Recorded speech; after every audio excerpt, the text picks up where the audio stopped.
Donc, mercredi 12 juillet, on a les chiffres de l'inflation à 14h30, plutôt inférieurs aux attentes, donc bonne nouvelle. Le marché l'accueille bien, donc là, en macro, en J1, on est en train d'aller chercher cette zone, voire celle-là. Là, c'est en H1, c'est pareil, voilà, là, on voit que le CPI a été bien accueilli. Donc là, ici, à 15h30, là, pas de signal.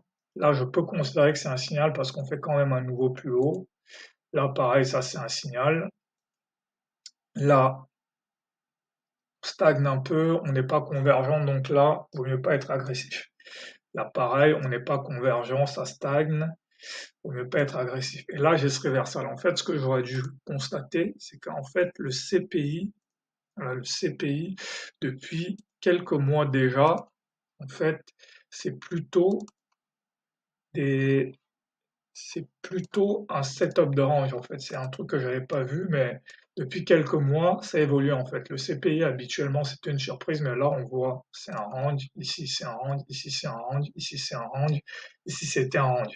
Donc ça j'avais pas vu, donc du coup ici j'ai hésité ici, mais en fait ici j'aurais dû vendre. Mais bon, après voilà, j'ai vendu quand même, mais j'ai vendu half size, mais j'aurais dû y aller full size en fait. Donc là, ici j'ai la déviation. Là, je sais que 40% de mes ranges hausse-baisse, il y a une déviation. Donc ici, un achat ici, signal d'achat, reversal à la hausse. Ici, je peux considérer ça aussi comme un signal d'achat. Là aussi, signal d'achat parce que là, maintenant, mon reversal à la hausse est confirmé. Ici aussi, signal d'achat, ça c'est une montée algo parce que maintenant, le plus probable, c'est qu'on va revenir 80% de chances qu'on revienne ici ou voir dans cette zone-là. Donc là, pareil, signal d'achat, la target est ici. Là, pareil, signal d'achat encore. Là, quand même, le dos ne suit pas. Ici, ça ne suit pas. Là, on n'est pas vraiment en baisse. Donc, si vraiment j'ai pris 3 positions ici, de toute façon, je n'aurais pas continué à rajouter.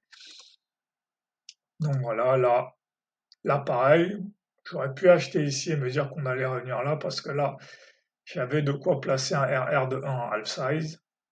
Donc voilà, et là finalement on se retourne, ça je pense pas que j'aurais pris.